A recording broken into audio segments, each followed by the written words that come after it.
Olá, meninas e meninos, tudo bem com vocês? Professor Clóvis aqui mais uma vez para dar continuidade às nossas aulas de física, né? Para dar continuidade ao nosso assunto de termologia.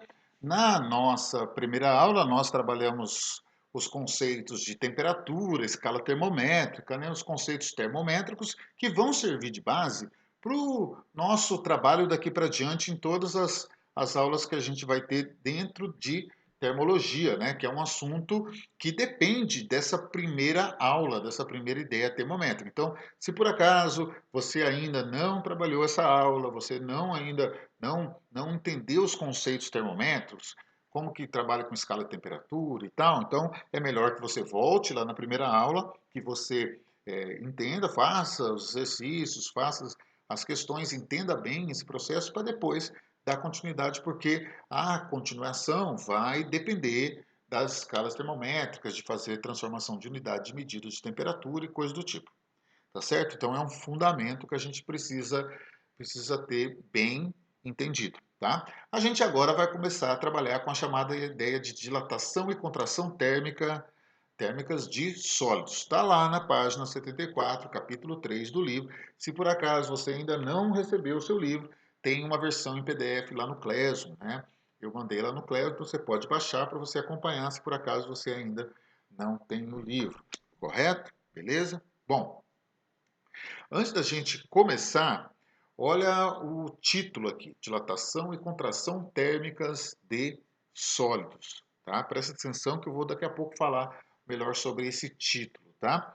Como aconteceu na primeira aula, nós vamos dividir essa aula 2 em três partes, para ficar, né, não ficar uma aula tão extensa e você poder acompanhar melhor. Correto? Nessa primeira aula, nessa primeira parte da aula 2, que vai ser a mais comprida, a gente vai trabalhar com definições que a gente vai usar no decorrer do processo e a gente vai falar já da primeira forma de dilatação, que é a dilatação linear dos sólidos. Tá? Então, essa aqui vai ser um pouco mais extensa, porque ela vai tratar de tudo que depois a gente vai aproveitar nas outras partes. Daí a gente pode ir mais rápido, porque as definições já foram colocadas. Correto? Beleza? Bem, então, como eu disse agora há pouco ali, apareceu o título, né? Dilatação e contração térmicas de sólidos. Mas se você procurar no livro, numa apostila, na internet, normalmente você não vai ver o título dessa matéria desse jeito. Só vai estar falando assim, dilatação térmica de sólidos. Por que que eu faço questão de colocar dilatação e contração térmicas? Porque, na verdade, é o seguinte, o que que é uma dilatação? Dilatação é a ideia de que quando você esquenta um corpo, ele aumenta de tamanho. E, consequentemente, quando você resfria o corpo, a tendência dele é diminuir de tamanho, certo? Isso é uma tendência natural dos corpos. Você esquenta, ele aumenta de tamanho, aumenta de dimensões, você resfria, ele diminui de tamanho, diminui de dimensões. É claro que a gente tem exceções para isso. Tem algumas substâncias que quando você esquenta, ela contrai, quando você esfria, ela dilata. A gente vai ver essas exceções, né, em outro momento, correto? Mas o que eu queria dizer nesse momento é que é o seguinte: apesar de que cada, tipo, 10 situações que a gente analisa aqui nessa matéria, 9 são de dilatação mesmo, quando você esquenta e o corpo aumenta de tamanho. 8 ou 9. Às vezes, uma ou duas são de contração, é o contrário, você resfria e o corpo diminui de tamanho. Mas aí que vem, às vezes, um problema. Como as pessoas lidam muito mais situações de análise, questões com dilatação de fato, infelizmente, às vezes, quando aparece uma questão de contração, ela acaba tratando como se fosse uma dilatação. Tá certo? Então, eu preciso que, quando você for analisar uma situação, quando você for fazer uma questão, tente tomar pé e cuidado se realmente está tendo uma dilatação, se a temperatura está aumentando, causando uma dilatação, se a temperatura está diminuindo, causando uma contração, uma diminuição de tamanho. Isso se você não estiver lidando com uma exceção, mas a quantidade de situações que isso acontece é muito pequena, tá certo? Ou fica muito claro na situação que a questão quer que você lide com essa situação diferente, né? Diferente do padrão que a gente está acostumado, tá certo? Então, fique atento que não é só dilatação que você vai trabalhar, pode, porventura, acontecer contrações. Apesar disso, vai chegar um momento que eu não vou falar mais contração. né? Eu vou falar só dilatação, dilatação, dilatação, mas você saiba que em alguns momentos vai acontecer contração em vez de dilatação, tá certo? Então, resumindo esse introdutório aqui pra gente, quando você esquenta um corpo, normalmente ele aumenta de dimensões, aumenta de tamanho. Quando você resfria, ele diminui de tamanho. Quando você esquenta, ele dilata. Quando você resfria, ele contrai. Beleza? Entendido isso? Beleza. Então, essa próxima tela aqui é um memezinho, uma brincadeirinha, né? Depois você dá uma olhada melhor. E esse mapa mental aqui, eu vou deixar para você analisar ele melhor depois, porque talvez vai te ajudar a entender como o raciocínio ele vai seguir na hora de você tentar entender coisas dentro aqui da termologia, tá? Dentro de termometria, dilatação, calorimetria, tudo que está dentro desse processo aqui, ok? Você dá uma olhadinha depois, tá? Vamos lá. Primeira coisa que a gente precisa para poder trabalhar com os conceitos de dilatação é entender a ideia de dimensões de um corpo, né? Imagina esse corpo aqui, né? Esse corpo, ele tem quantas dimensões? Né? Quando em aula eu pergunto, as pessoas falam, não, ele tem 3 dimensões, porque é normal, né? Tudo na vida tem 3 dimensões, certo? Esse corpo aqui, como esse que está aí na tela, né? Ele tem um comprimento, certo? Ele tem um comprimento, beleza? Ele tem um comprimento, ele tem uma largura, certo aqui? E ele tem também uma altura, correto? E por isso que a gente diz que ele tem 3 dimensões: comprimento, largura, altura. Certo? Beleza? Agora, pensa uma coisa comigo. Se eu pego esse corpo aqui e esquento, aí você vai falar assim, não, esse corpo aí é feito de quê? Esse meu aqui, ele é plástico, com borracha e tal. Se eu esquentar, talvez ele até derreta, ele queime, etc. Mas nós vamos imaginar situações que os corpos, eles vão ser aquecidos e eles não vão derreter, eles não vão queimar, etc. Porque isso aí é uma análise diferente, tá certo? Então eu vou imaginar que o corpo vai aguentar firme, sólido, quando eu esquento ele, tá certo? Então, imagina o seguinte, esse corpo aqui, tem como eu esquentar ele e ele aumentar só uma dimensão? Só o comprimento? Ou só a altura? Ou só a largura? Tem como fazer isso? Não tem, né? Quando eu esquento um corpo, se ele vai dilatar, ele dilata proporcionalmente nas 3 dimensões, tudo junto. E se contrai, se eu resfrio, ele vai contrair tudo junto nas 3 dimensões proporcionalmente. Fechado? Então, primeiro de tudo, a gente precisa entender isso. A gente precisa entender a ideia de dimensões de um corpo. É um conceito matemático, físico, que é importante e primordial aqui nesse processo. Fechou? Ok? Beleza. Agora, olha só. Vamos pensar como que a dilatação vai se inserir nessa ideia agora. Tá certo? Bom, a dilatação, vamos pensar em termos de trilhos de trem. Tá? Você sabe o que é um trilho de trem, né? Uma estradinha de ferro para passar o trem em cima, certo? Imagina o trilho de trem, então, como sendo uma sequência que a gente usa de barras de metal, tá certo? Então, você tem uma barra de metal e você tem uma outra colocada bem pertinho uma da outra. Fechou? Agora, olha só. Se você esquenta essa, essa barra de metal, ou essas barras de metal, né? Você sabe que é, a tendência desse metal é dilatar, aumentar de tamanho. Metal é o material que mais fácil dilata, tá? Então imagina que o Sol vai esquentar ao mesmo tempo essas barras aí. Agora imagina que essa barra da esquerda, ela aumente na altura dela 1 milímetro, 2 milímetros de altura. Sei lá, mas aumente um pouquinho. Você concorda comigo que a próxima barra e a próxima, aquelas que estão próximas ali, elas vão aumentar do mesmo tanto, que elas são feitas do mesmo material, estão sendo aquecidas igualmente, elas vão aumentar do mesmo tanto, correto? Vai aumentar, por exemplo, a próxima barra vai aumentar 1 milímetro do tamanho original dela, certo? Então, aumenta 1 milímetro também. Agora aqui vem a pergunta. Se todas as barras estão aumentando a mesma coisa para cima, na altura dela, o trem vai ter dificuldade de passar por cima, já que todas estão ampliando, aumentando, dilatando por igual? A resposta é não vai ter problema. O trem vai continuar passando por cima normalmente, certo? Agora vamos pensar na largura. certo? Então vamos supor que a barra da esquerda aumente 1 milímetro, a barra da direita vai aumentar 1 milímetro também. E de novo a pergunta, o trem consegue passar em cima? O trem passa em cima, de boa, já que todo mundo aumentou o mesmo tanto, certo? Agora, o problema, nesse caso específico, é o comprimento, certo? Imagina que você colocou as barras numa certa distância, que quando aquecer, a distância entre as barras não consiga comportar essa dilatação. Então, imagina que você colocou as barras muito uma pertinho da outra assim, certo?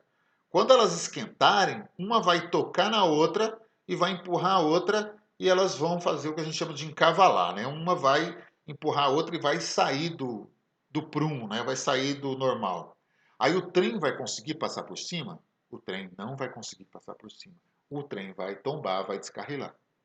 Tá certo? Então, nesse caso, a gente, ou melhor, o engenheiro, quem projeta essa estrada, tem que deixar, tem que calcular, programar um espaço entre os trilhos, umas folgas, para que compense a dilatação quando ela ocorrer, certo? Não pode deixar nem tão espaçado, porque daí o trem vai ter dificuldade também, e nem tão próximo, para que não possa comportar a dilatação, correto? Então você vê, na prática, uma situação muito relevante, importante, para a gente poder pensar sobre dilatação. Na nossa vida prática, assim, tem várias situações que a dilatação está presente. Por exemplo, né, se a gente estivesse na sala de aula agora, eu ia apontar para o chão, às vezes até na sua casa aí também, aí tem o piso, né? Tem azulejos na parede. Por que entre os azulejos é deixado um espaço? Justamente para poder comportar a dilatação, porque todos os materiais, quando aquecidos, eles vão mudar as dimensões deles. Seja aumentando, que é o mais natural, ou diminuindo, que é poucas, deixa eu trocar a palavra, poucas substâncias têm esse comportamento diferente, tá certo? A tendência esquentou, aumentou de tamanho, entendeu? Então, a gente tem várias situações na vida da gente que pensar nessa possibilidade da dilatação ou da contração, quando for o caso. Tá certo? E, inclusive, industrialmente é muito importante, muito relevante. A nossa vida prática é muito importante. Por exemplo, né? Por que casa que tem telhado de barro, telha de barro, aqui em Palmas, por exemplo, lugar muito quente, vira e mexe tem goteira? Porque é uma coisa comum aqui em Palmas, por exemplo. Nesse exato momento, está um solzão aqui fora. Tá certo? Estou gravando aqui pela manhã. Por esses dias, tem acontecido quase que todas as tardes, final da tarde, tem chovido. Agora imagina, uma telha de barro, ela está sendo aquecida e de repente cai uma chuva em cima, certo? A telha ela está distendida, né? Ela está dilatada e de repente água fria em cima, ela contrai muito rápido, a tendência dela rachar é muito fácil. Entendeu? Então vira e mexe, tem problema de goteira. Como que a gente pode resolver isso? Por exemplo, aqui na minha casa, eu coloquei telhas de cimento, né?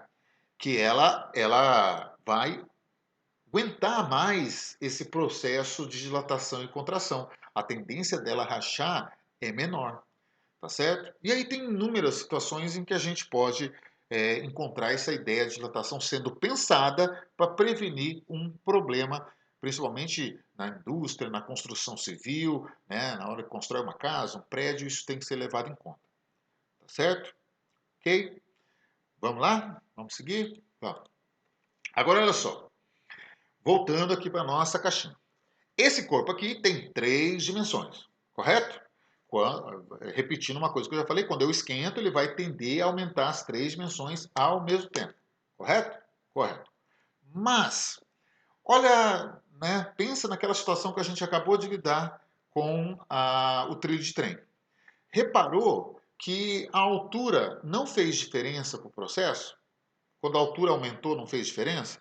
Você viu que quando a largura aumentou, também isso não trouxe nenhum problema, mas quando o comprimento aumentou, aí foi problema, certo?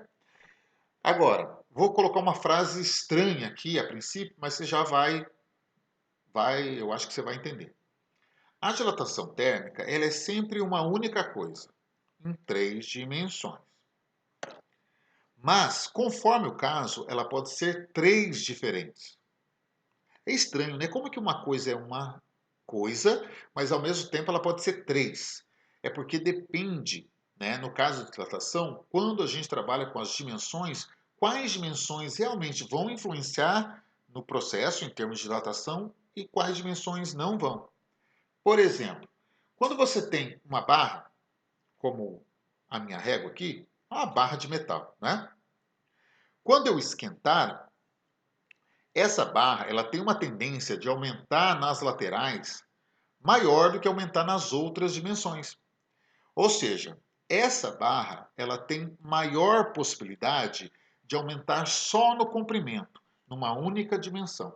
Por isso, a dilatação que vai acontecer aqui vai ser chamada de linear. Linear tem a ver com comprimento, uma única dimensão, certo? Mas se por acaso eu trabalhar com uma placa, aqui nós temos uma placa de vidro, tá certo? Beleza? Essa placa aqui, ela tem duas dimensões bastante pronunciadas, ó. Essa dimensão aqui e essa dimensão aqui. A terceira dimensão dela é muito pequena perante as outras. Então, quando eu esquentar esse vidro, a tendência dele aumentar nas duas dimensões, que são maiores, é maior do que a tendência de aumentar na terceira dimensão, que é a largura nesse caso aqui. Então, nesse caso, a gente vai ter uma dilatação chamada superficial, que vai lidar com a área de um corpo, geralmente uma placa, tá certo? Uma folha de metal, uma placa, como essa aqui, tá certo? Mas, claro, quando um corpo ele tem as três dimensões bem pronunciadas, como aqui, quando você esquentar, ele facilmente vai demonstrar o aumento nas três dimensões. Aí a gente tem a chamada dilatação volumétrica, certo? Então, repetindo, vai ter algumas situações que a gente vai lidar com a chamada dilatação linear, onde uma dimensão só que é importante. Geralmente a gente vai trabalhar com barras. Vai aparecer na questão, uma barra foi aquecida, aí é dilatação linear. Agora, quando duas dimensões forem relevantes, forem importantes, a gente vai trabalhar com a área, aí é chamada de dilatação superficial ou dilatação de área, certo? E nós temos, que acontece em todos os corpos, né? Nesse corpo aqui e nesse aqui, as três dimensões estão aumentando. Só que uma dimensão, às vezes, ou duas, eu posso ignorar, porque o aumento é tão pequeno que é insignificante perto do outro aumento. Tá certo? Mas quando o corpo tem três dimensões bem pronunciadas, aí eu trabalho com volume, eu vou trabalhar com a chamada dilatação volumétrica. Certo? Então, por isso que a dilatação é sempre uma, é sempre volumétrica. Certo? Mas em alguns casos, eu não preciso pensar nas três dimensões, preciso pensar uma só. Aí é dilatação linear. Se eu precisar pensar em duas, aí é dilatação diária ou superficial. Se eu precisar pensar em três, aí é dilatação volumétrica. Certo? Por isso que é uma única dilatação, que na verdade são três, mas que mesmo assim é uma só. Tá certo? Porque sempre é volumétrica. No entanto, tem horas que eu não preciso pensar nas três dimensões, duas só já me resolve, e tem outras que eu não preciso pensar nas três dimensões, uma só me resolve. Tá certo? Ok? Tá me acompanhando até aqui? Ah, não tô. Então pausa o vídeo, volta um pouquinho, me ouve de novo, tá certo? Tenta passar isso para o papel, tenta entender essa ideia agora antes de continuar. Fechou? Vamos lá, seguindo? Vamos lá. Bom, então nós vamos nessa primeira parte, como colocado lá no início, né, nos primeiros slides, nós vamos trabalhar com a dilatação linear agora para começar. Delta L. O delta é de aumento ou diminuição, L é de comprimento, tá certo? Geralmente a gente vai lidar com barra, como está aí no título do slide, certo? Então imagina o seguinte, imagina que você tem uma barra, tá? Que ela tem um determinado comprimento inicial, que eu vou chamar de L0, comprimento inicial, e esse comprimento inicial está relacionado com uma temperatura inicial, sei lá, uns 20 graus Celsius, tá? Agora, imagina que eu vou esquentar essa barra para uma outra temperatura, 100, 150, 200. Lembrando que eu não vou pensar que ela vai derreter, que ela vai pegar fogo, nada disso. Ela vai se manter do jeito que ela começou. A única diferença é que ela vai poder aumentar de tamanho. Então, nesse caso, né, quando eu passar para uma temperatura maior, ou seja, a temperatura θ aí é maior que a temperatura θ inicial, essa barra vai aumentar de tamanho. Ela vai alcançar um comprimento que eu vou chamar de L. É claro que nessa imagem aqui, está meio exagerado para você poder visualizar. As dilatações são sempre muito pequenininhas, tá certo? Não é nada tão grande como está mostrado aí, tá certo? Às vezes a dilatação é em milímetro, centímetro, mas aqui é só para você ter uma noção melhor de visualização, tá certo? Então essa diferença aqui, ó, deixa eu sonar a minha canetinha pela primeira vez aqui, ó. Essa diferença aqui, ó, de tamanho do início para o fim, é o que nós iremos chamar de ΔL, tá certo? É a diferença de tamanho do começo para o fim, tá? É o ΔL aqui, tá certo? Então, o compromisso nosso com dilatação linear é calcular muitas vezes esse ΔL. Quanto que a barra aumentou. E no caso da engenharia civil, engenharia mecânica, na hora de projetar um motor, na hora de projetar uma casa, que isso tem que ser levado em conta, os caras têm que saber fazer o cálculo de quanto aquele material, um material de construção, um gesso ou uma argamassa, né, quando faz uma parede, quanto que vai aumentar de tamanho conforme o aquecimento e quanto vai contrair conforme o resfriamento, para que isso seja compensado, tá certo? E isso seja pensado antes. Se você faz uma parede e ela aumenta de tamanho o tanto que ela não deveria aumentar, a tendência de rachar a parede, cair tudo, é uma tendência fácil de acontecer nesses casos, certo? Se isso não for pensado antes. Fechou? Certo? Bom, a dilatação linear, ela vai depender de três fatores. Um desses fatores é bem simples de entender. Para que tenha dilatação, tem que acontecer o quê? Você me responde, tem que esquentar, né? Então, depende de uma variação de temperatura, como aconteceu na, no desenho anterior. Aí você fala assim, ó, mas por que que a... Aqui, ó, deixa eu mostrar para você a ponta. Cadê meu mouse? Tá aqui. Ah, por que que você colocou aqui, ó, no final? Né? Três, por que você não colocou um fator aqui, assim, e tendo uma sequência, tá vendo assim? É porque, na verdade, eu coloquei o fator da variação de temperatura por último aí, porque ele vai aparecer por último na fórmula que a gente vai montar daqui a pouquinho. Tá certo? Vou colocar aqui meio que na ordem como eles aparecem. Então, variação de temperatura não tem como ter dilatação sem variação de temperatura, né? Sem aumentar a temperatura. Então, a variação de temperatura tem que fazer parte da nossa equação, tá certo? Ela entra na equação. Outra coisa também que é importante a gente saber, deixa eu tirar aqui o mouse, é importante a gente saber quanto era o tamanho da barra antes dela ser aquecida. Certo? Porque para eu poder saber quanto que ela aumentou de tamanho, eu tenho que saber como que ela começou. Então o L0 é necessário também, saber como que a barra era no início antes de ser aquecida. E qual é o terceiro fator? O terceiro fator é você entender que se uma barra é de alumínio, ela vai esquentar exatamente igual uma barra de ferro, é, uma barra de madeira, vai aumentar sempre do mesmo jeito? Não vai, porque o material é diferente. Então ele vai se comportar de maneira diferente quando ele for aquecido. Portanto, é uma coisa importante da gente saber, para poder pensar a dilatação, a substância que é feito o material. Certo? Então, o comprimento inicial L0 vai ser relevante, a variação de temperatura delta teta vai ser importante, né? Deixa eu apontar aqui, ó, L0 delta teta, tá certo? E eu preciso saber a substância também. Mas como que eu vou saber isso na equação? Né? Eu vou saber isso a partir de um coeficiente que vai diferenciar os vários materiais que podem formar uma barra. E esse coeficiente, o nome dele vai ser chamado coeficiente de dilatação térmica linear. E o símbolo dele vai ser alfa. Esse valor ele vai ser tabelado, geralmente se você vai receber ele na questão, né, você não é obrigado a decorar os valores, até bem porque não tem como decorar os valores. São, né, tudo quanto é substância tem o seu alfa, o seu coeficiente de dilatação linear, tá certo? Não dá para decorar, então a gente recebe pronto na questão, ou recebe uma tabela com vários valores, ou a gente tem que calcular, a gente vai ter como, né? Vai ter uma equação, vai ter valores, a gente vai calcular o alfa para determinada substância. Ou vai para um laboratório e faz experimentação para adquirir, porque é um valor experimental, tá certo? É um valor que você, né, tira de experiência, um valor laboratorial. Fechou? A gente vai aos poucos mostrando valores, a gente vai acabar daqui a pouco se acostumando com isso. Tá bom? Ok? Bem, Aí que é um detalhe importante para a gente. Como que a equação para calcular essa dilatação ΔL, ela vai funcionar? Primeira coisa, você tem que entender. Então, a fórmula vai ter quatro partes, né? Quatro fatores. Um é o ΔL, que você está calculando. O outro vai ser o L0, porque depende. O outro vai ser o alfa, porque depende. E o outro vai ser a variação de temperatura, porque depende. Certo? No entanto, você precisa saber que matematicamente esses três fatores influenciam diretamente no ΔL.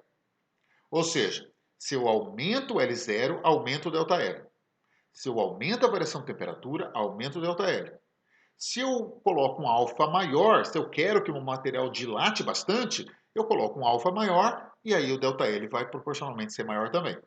Certo? Então, matematicamente, se a gente tivesse em aula, eu ia me deter bastante tempo nesse momento, tá certo? Porque é importante entender a fórmula e não só decorar ela, mas entender por que, que ela é do jeito que é.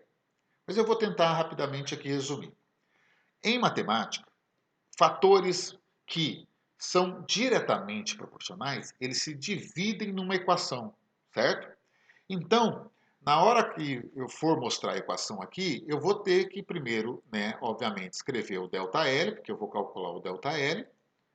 Vou ter que pôr um igual, porque eu tenho que montar uma equação a partir de uma igualdade, certo? Aí os fatores que vão entrar aqui do outro lado da equação, eles têm que se dispor, eles têm que aparecer na equação de modo a obedecer à proporção matemática que é estabelecido entre eles, entre o L0, o alfa e a variação de temperatura e o ΔL. Como todos os fatores L0, alfa, variação de temperatura são diretamente proporcionais ao ΔL, e infelizmente, desculpa, eu tenho que usar a linguagem matemática porque você precisa ter essa noção, porque se você não aprender de onde a equação veio, por que ela tem esse formato, vai lhe restar fazer o quê? Decorar a fórmula. E infelizmente, se você decorar a fórmula, você vai chegar uma hora que você vai esquecer, sumir isso da sua cabeça. E o que, que vai adiantar? A gente já está vivendo essa dificuldade, se no remoto é ruim, é horrível, é ruim, é horrível. Mas fica pior se aquilo que a gente às vezes fala para você, ó, aprende o esqueminha aqui e tal. Se você às vezes preferir ignorar isso e decorar as fórmulas, ah, porque eu não vou fazer uma prova do jeito presencial, vai ser diferente, né, e tal, não sei o quê, então eu não preciso decorar isso aí. Eu vou depois, né, olhar no livro, olhar nas minhas anotações.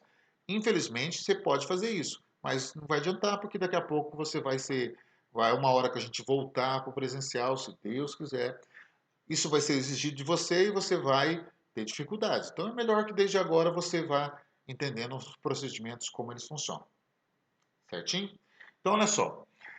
Se os fatores, repetindo, L0, alfa e variação de temperatura são diretamente proporcionais ao ΔL, esses fatores têm que aparecer aqui nesse lado da equação como se multiplicando ou se dividindo.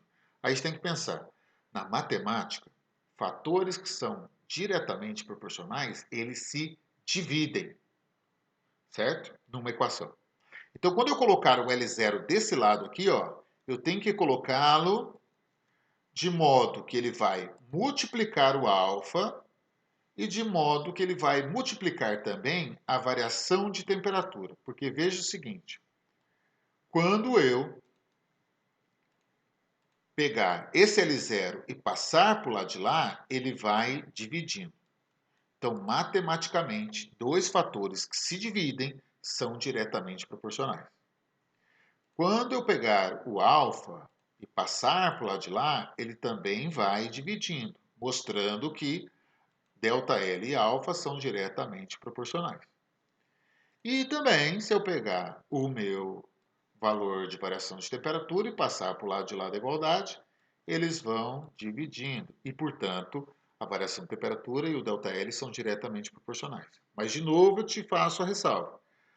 Você acha que isso é difícil, ou que você não precisa entender isso, que você não precisa aprender, você não gosta de física, você só vai decorar essas fórmulas. Aí, né, aí cada cabeça é uma sentença e a escolha é sua, tá certo? Mas eu te dou plena certeza que se você entender Um pouquinho disso aí, isso vai te ajudar em outras situações, tanto quanto nessa, a não ficar decorando fórmula. E se por acaso, você por acaso esquecer de uma equação, você vai conseguir montá-la novamente, tá certo? Só você entender a teoria que está por detrás, tanto a teoria física quanto a teoria matemática, para poder te ajudar na organização de uma equação dessas aí, tá certo? Quase que todas as equações da física, elas podem partir de um raciocínio parecido com que esse com o que a gente está fazendo aqui agora, tá certo? Talvez você está vendo isso aqui dessa forma pela primeira vez.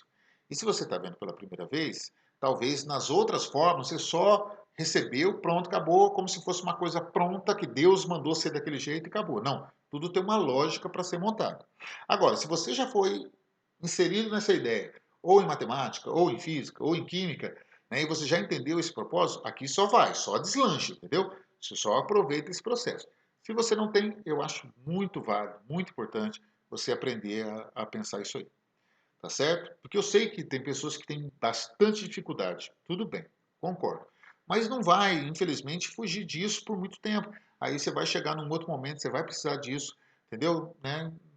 Ou você aprende, ou você vai ter dificuldade, você vai é, ter raiva da matéria, você vai ter desgosto para estudar, você nunca vai gostar do processo, tá certo? E às vezes não é porque você não sabe física, é porque outras ideias da matemática, da interpretação de texto, que você não carrega junto, te prejudica na física, mas às vezes as pessoas ocupam a coitada na minha física. E eu também, por consequência, infelizmente.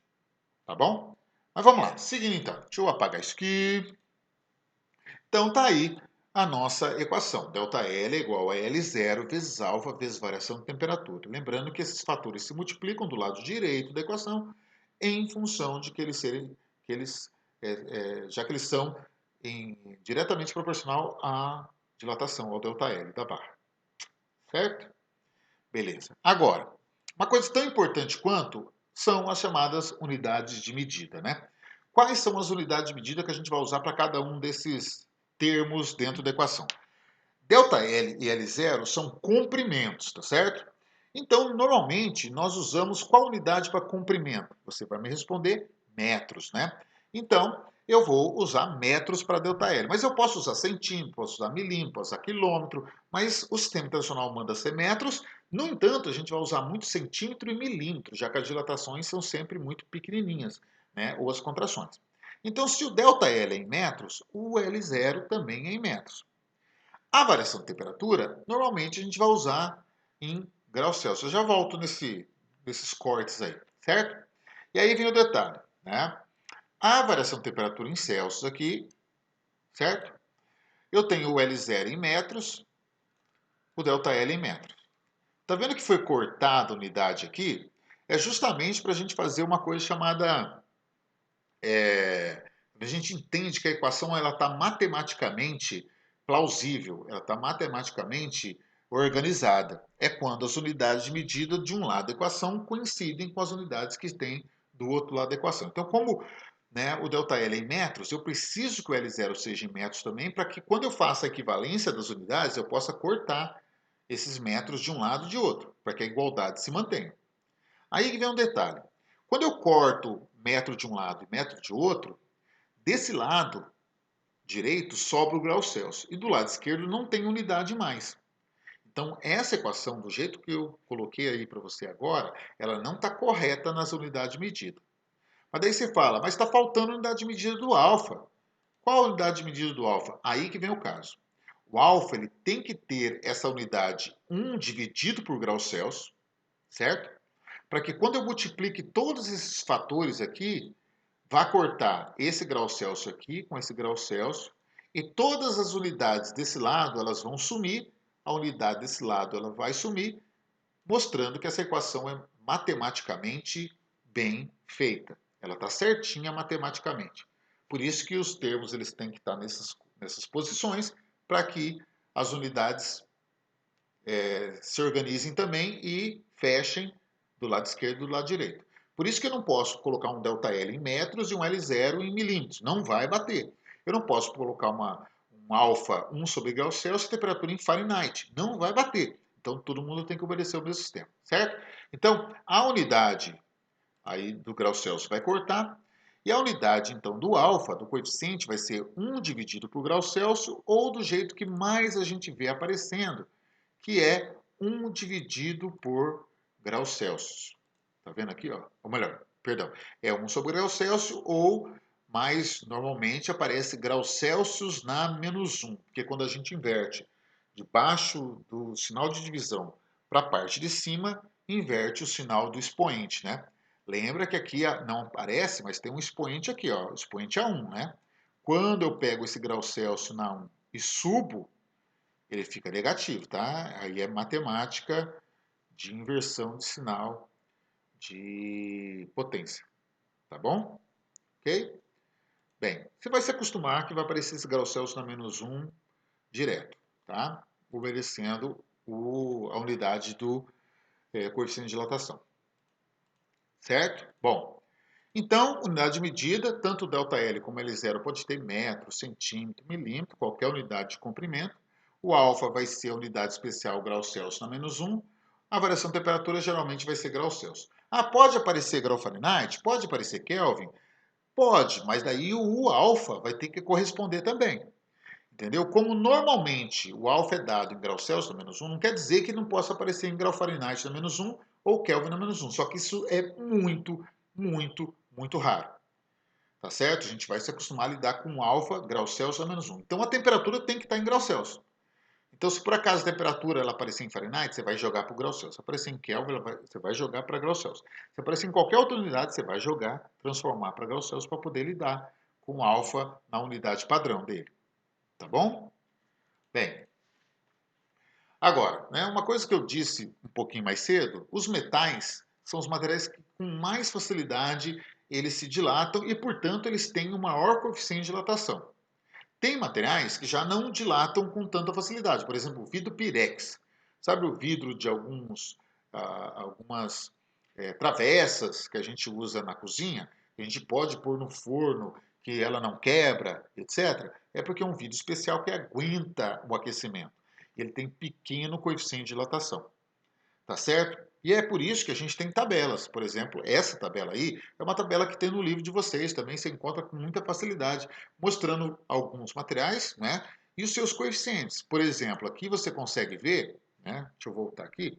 Você consegue ver que um tal de Invar, que é uma liga de ferro e níquel, é o que menos se dilata, porque ele tem um coeficiente de meio vezes 10 a menos 6 graus Celsius na menos 1. Tá? E o chumbo aqui é o que mais se dilata. O valor dele é 27 vezes 10 a menos 6 graus Celsius na menos 1.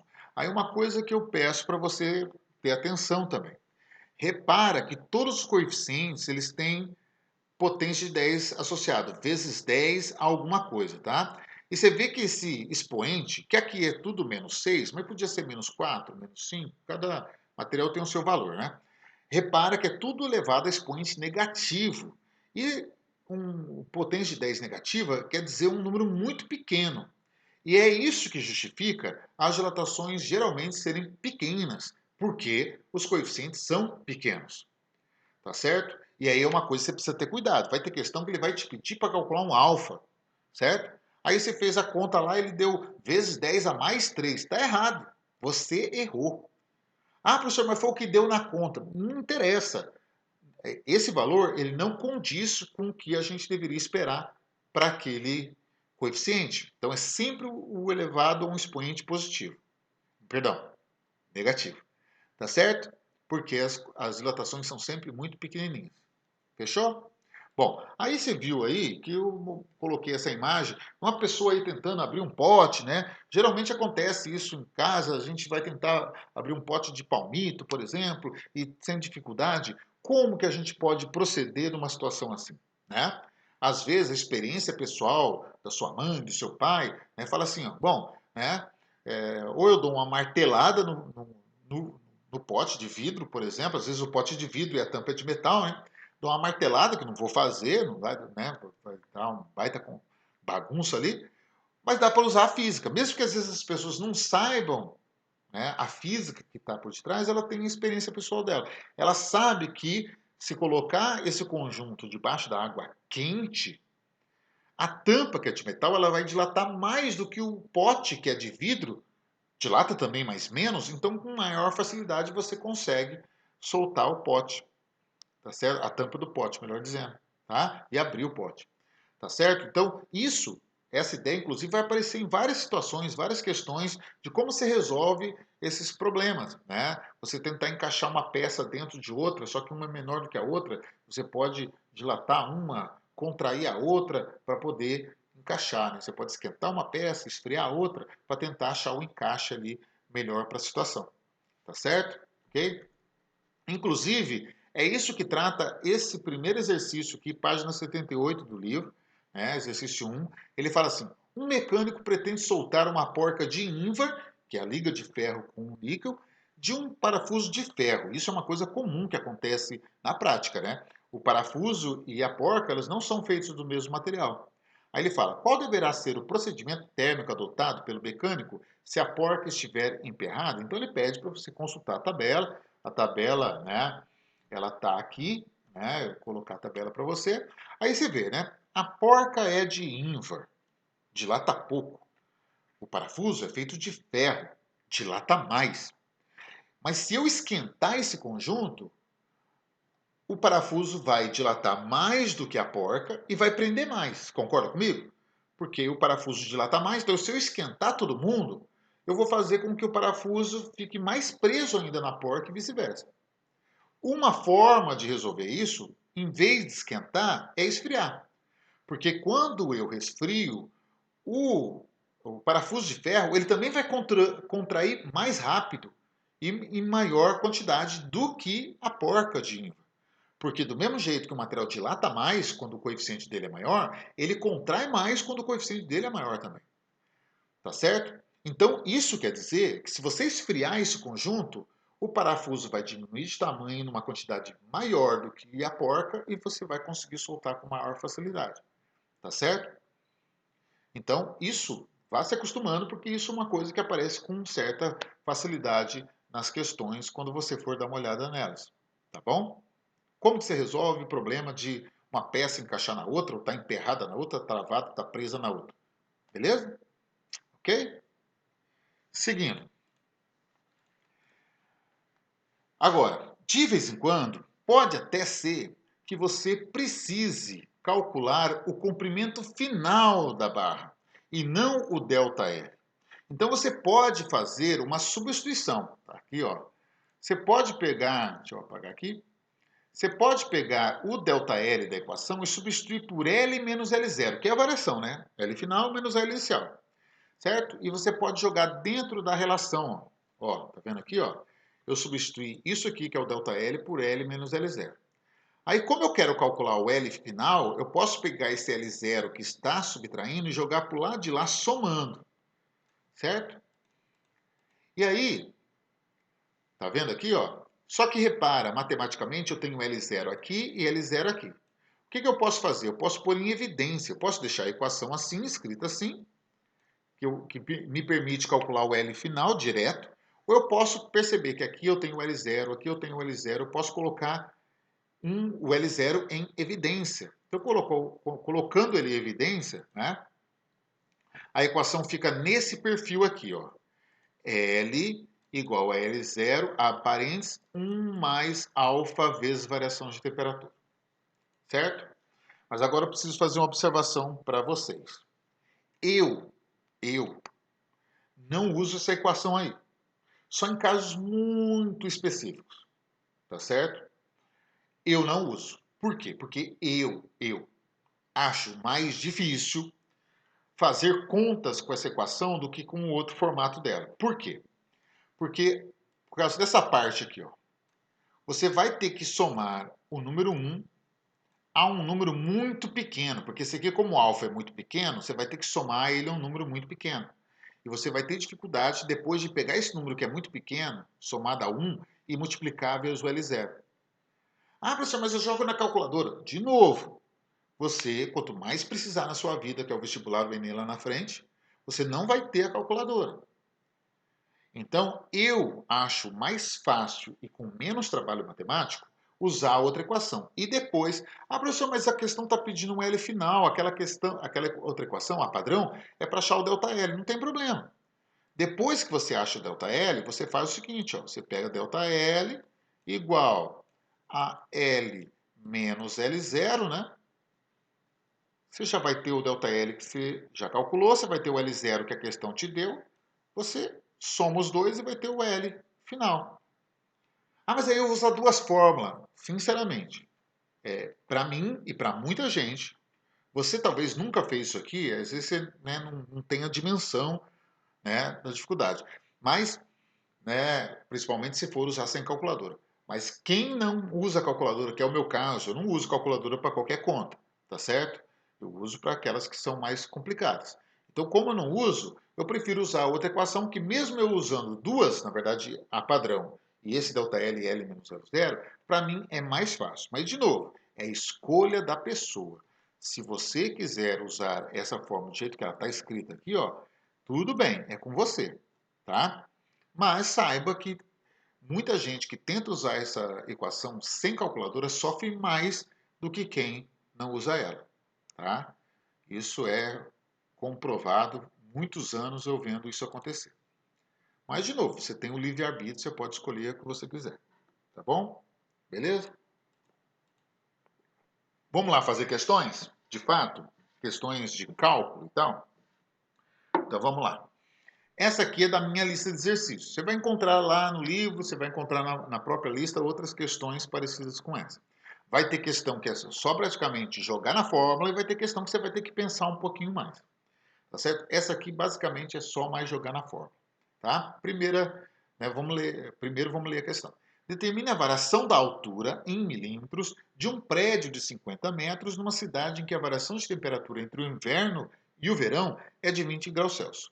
Considere o coeficiente de dilatação linear médio do concreto igual a 12 vezes 10 a menos 6 graus Celsius a menos 1. Tá vendo o valor pequenininho? Tá, então vamos lá.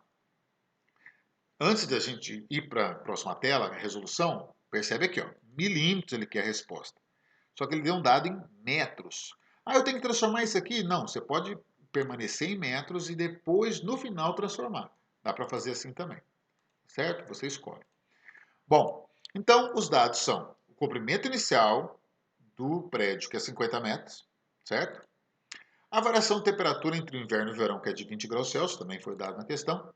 O nosso alfa, 12 vezes 10 a menos 6 graus Celsius a menos 1, e ele quer o ΔL. Lembrando que ele quer em milímetros. Porque um prédio ele não vai aumentar metros, né? Ele vai aumentar centímetro, milímetro, que é uma unidade mais adequada, certo? Então vamos lá. A equação ΔL, L0, alfa, variação de temperatura, porque a gente está falando de comprimento, certo? Aí você vai substituir os valores, tá? Você vai substituir, né, os 50 metros aqui no L0, o alfa aqui, variação de temperatura aqui, e você vai multiplicar, tá certo? Você vai fazer a multiplicação. Nesse caso, né, o que eu acho mais fácil é ir por etapas, né?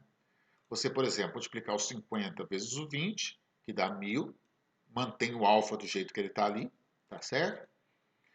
O 1000 eu transformei em 1 vezes 10 na 3, certo? Mas aí eu vou te abrir um parênteses aqui. Quando você me ver fazendo questões como as ideias de dilatação, que tem esses expoentes, eu vou tentar, pessoalmente, jogar tudo para a potência de 10. Mas eu sei que tem muita gente que dá um troço, dá uma dor de barriga quando precisa pensar em potência de 10. Aí eu não sei lidar com isso, é muito difícil, é complicado.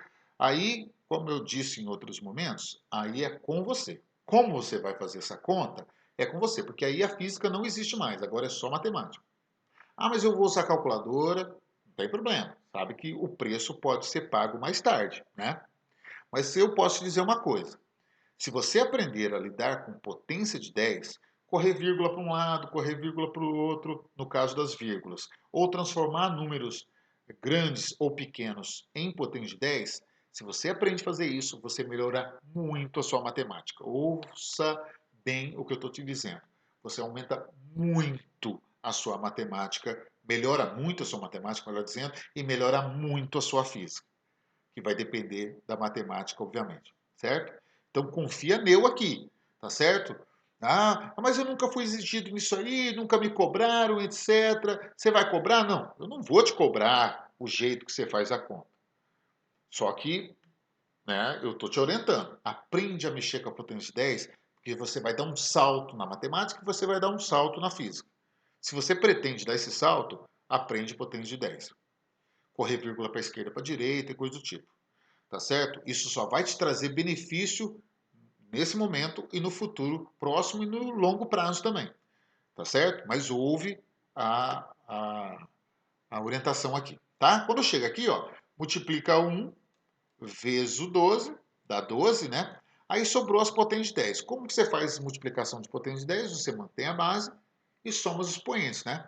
Então, 3 com menos 6 dá menos 3, correto? Então, esse resultado é 12 vezes 10 é menos 3 metros. Mas lembra, ele pediu para ser em milímetros. Aí, 1 metro são 1000 milímetros. Então, se você fizer uma regrinha de 3, você vai encontrar 12 milímetros. Ou você pode lembrar simplesmente que todas as vezes que aparece 10 a menos 3 antes de uma unidade de medida, esse 10 a menos 3 vai representar o mili, né? Se aqui fosse, não fosse metro, fosse joule, seria milijoule. 10 a menos 3 joule seria milijoule. Se fosse segundo, seria milissegundo. Se fosse grama, seria miligrama, tá certo? Esse 10 a menos 3 sempre representa mili, o M minúsculo. Então aqui 12 milímetros é o aumento do prédio quando ele é aquecido por 20 graus Celsius. Tá certo? Não parece muito, mas no caso da construção civil você pode derrubar um prédio por conta de uma dilatação dessa, uma rachadura que pode causar um problema maior. Fechou? Beleza? Vamos lá. Mais um. Exercício 5. O comprimento de uma barra metálica em função da temperatura está representado na figura. Determine o coeficiente de dilatação linear do material com que a barra é feita. Então ele quer o alfa agora. Mas como é que ele representou essa ideia para você poder calcular o alfa? Um gráfico. E eu sei que tem gente que pensa, não, meu Deus do céu, gráfico não. Eu odeio gráfico. Entendeu? Só que não tem para onde fugir. O gráfico vai fazer parte do nosso trabalho com muita facilidade. Certo? Então o que você pode tirar desse gráfico aqui? Você pode tirar o seguinte, né? Olhando para o gráfico, ó, onde ele começa? Vou até trocar a cor aqui. Né? Olha só, onde o gráfico começa? Aqui. Esse gráfico, o eixo Y, é comprimento. Então, esse aqui é o comprimento, de onde ele começa, é o comprimento inicial, correto? Tá certo? Então, deixa eu trocar aqui também. Esse aqui vai ser o nosso L0. Fechou? Ok? Beleza. Então, você repara aqui que aí o gráfico está mostrando que ele foi aquecido, a barra aí foi aquecida de 10 para 60 graus Celsius, aí o comprimento chegou em 80,1. Né? Tá aqui, ó. 80,1. Então, esse 80,1 é o L final, concorda? E entre 10 e 60 graus Celsius vai ser o quê? Vai ser a variação de temperatura. Não é isso? Que coisa bonita a minha escrita aqui. Mas dá para entender legalzinho, né? Certinho? Então, nesse caso, você tem o quê? Você tem a variação de temperatura, você tem o L0 e você tem a variação de comprimento, que é essa diferença aqui, ó, de 80 para 80,1, ou seja, 0,01 centímetros. Fechou? Beleza? Então, vamos lá. Então, os dados, ó, comprimento inicial 80 centímetros, comprimento final 80,1, já dá um delta de 0,1, fechou? A temperatura inicial, perdão, é 10 graus Celsius, a temperatura final é 60, dá uma variação de 50, e ele quer o alfa em graus Celsius a menos 1, as unidades estão todas compatíveis aí, vai cortar e coisa do tipo, é só jogar na equação, né? Jogando na equação, a gente pode colocar o alfa em evidência, é a variação de comprimento dividido pela multiplicação entre o L0 e a variação de temperatura, certo? É só substituir valores e aí fazer conta. Aí, de novo, você pode resolver do jeito que você achar melhor. Eu prefiro trabalhar com as potências de 10, tá vendo? Aí o que acontece? Quando eu chego na potência de 10 aqui, deixa eu apagar, o que acontece? Agora eu vou fazer o seguinte, eu vou dividir os números, 1 sobre 4 é 0,25, né? Aí eu vou dividir as potências de 10. Como a gente divide potência de 10, mantém a base e subtrai os expoentes. Então é menos 1, menos mais 3. Então vai dar menos 4, correto? Então, vai dar 0,25 vezes 10 a menos 1 vezes 10 a menos 3, 0,25 vezes 10 a menos 4, que é a mesma coisa que 2,5 vezes 10 a menos 5 graus Celsius no menos 1. Professor, mas eu podia deixar a resposta assim? Está errado deixar assim? Não, não tá, o número está certo. Mas, infelizmente, você não vai ver resultados desse jeito escrito nas respostas de questões. Eles vão usar a ideia de números significativos, né? A ideia da matemática de você representar um número com potência de 10. Tá certo? Então sempre vai ter que ter um número diferente de zero aqui antes da vírgula. Por isso que ele correu a vírgula aqui para a direita e, portanto, ele aumentou o valor numérico do expoente de 4 para 5. Tá certo? Para no final ele ficou menor, né? Porque é menos 4 para menos 5 é o valor menor. Mas o número em si, ele aumenta uma casa.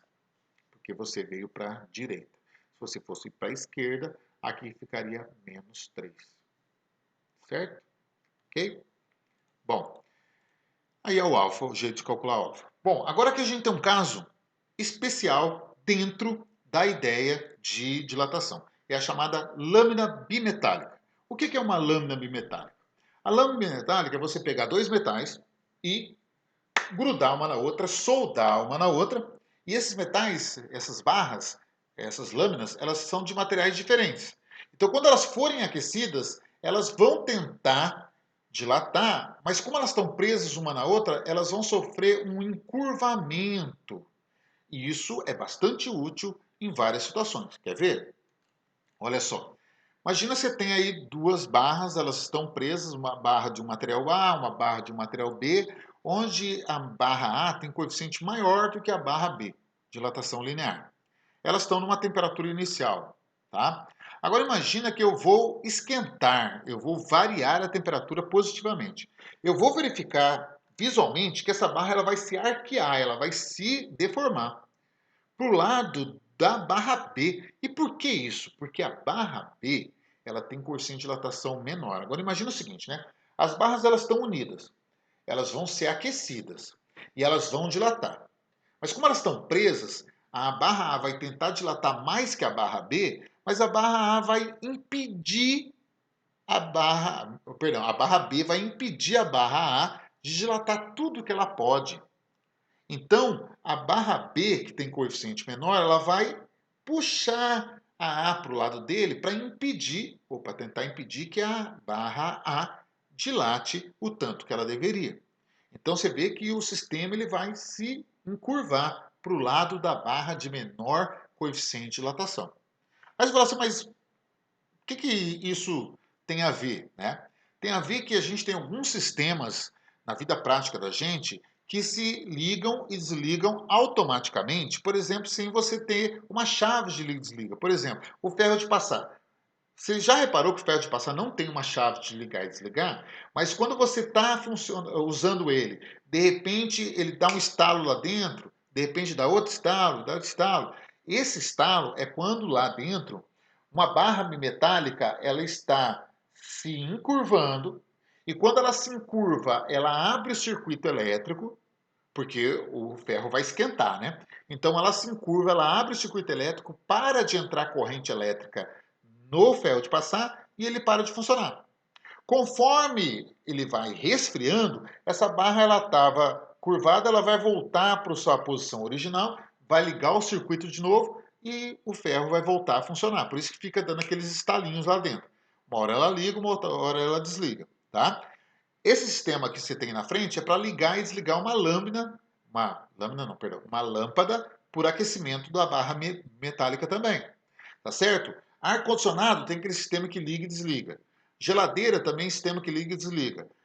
Tem outros sistemas que fazem esse processo automático, mas alguns sistemas usam essas barras bimetálicas para abrir circuito e fechar conforme a passagem da corrente, porque a corrente vai causar um aquecimento nessa barra, tá? O termostato é justamente um tipo de lâmina bimetálica que controla a temperatura. Então você vê aqui, ó, você tem as duas barras unidas aqui, ó, 1 e 2, tá vendo aqui, ó? E nelas tem um contato elétrico. Aqui tem um fio elétrico ligado e aqui tem outro fio elétrico ligado.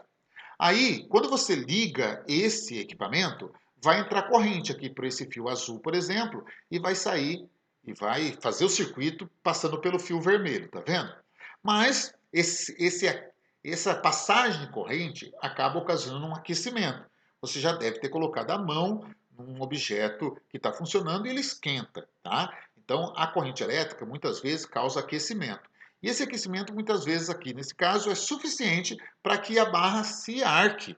Então, ela vai se arcar para o lado do coeficiente de menor dilatação, né? E aí o sistema vai abrir, tá vendo? Então, o sistema ele vai se abrir, não vai passar corrente elétrica e, portanto, o sistema vai desligar. É claro que com o tempo essa barra vai voltando ao seu tamanho original e aí o sistema vai ligar novamente, tá certo? Só para ilustrar isso, lá, também questão do exercício. Uma lâmina bimetálica de bronze e ferro na temperatura ambiente é fixada por uma de suas extremidades, como visto na figura a seguir. Então você tem a figura aí, tá vendo que a barra, as duas barras, a bimetálica está fixada na parede, é uma barra de bronze e uma barra de ferro. Veja que a barra de ferro tem coeficiente menor do que a barra de bronze, e o ferro está por baixo na lâmina, tá? Aí a questão fala assim: na situação, a lâmina está plana e horizontal. A seguir, ela é aquecida por uma chama de gás. Após algum tempo de aquecimento, a forma assumida pela lâmpada será mais adequadamente representada pela figura. Dois pontos. Aí você tem as alternativas. Tá? Eu vou te colocar aqui ó, lá, o desenho original: bronze, parte branca, ferro, parte cinza, e os coeficientes. Para que lado que a barra vai se movimentar? Tá certo? Quiser parar um pouquinho e pensar. Mas lembra, né? Sempre vai para o lado da barra de menor coeficiente, porque ela vai tentar atrapalhar o crescimento da barra de maior coeficiente. Ou seja, vai para o lado da barra de ferro, concorda? Ou seja, nesse caso aqui é a letra D, concorda comigo? Para o lado da barra de ferro, que tem menor coeficiente de dilatação. Fechou? Então isso fica com a nossa atenção aqui. Nas situações de lâmina metálica, a lâmina sempre vai se curvar para o lado que tem menor coeficiente de dilatação. Tá certo? E tem uma gama de situações em que isso é usado para poder controlar passagem de corrente elétrica, por exemplo, como um exemplo. Equipamentos que ligam e desligam sozinhos, às vezes sem a sua influência direta nele. Tá certo? Ok? Bom, finalizamos a primeira parte, né? Logo na sequência eu já vou gravar a segunda e a terceira, mas a gente fica aqui, né, com a dilatação linear e as definições fechadas. Como eu disse no comecinho, a segunda parte é dilatação de área. A terceira parte é dilatação de volume. E essas vão ser mais rápidas, porque a gente não precisa definir um monte de coisa que a gente já definiu agora na primeira parte. Ok? Tudo bem? Então, obrigado por você ter assistido essa aula, né? Qualquer coisa eu estou sempre à disposição, tem a lista de exercícios para você trabalhar, tá certo? E a gente se vê na segunda parte daqui a pouquinho. Valeu? Até mais.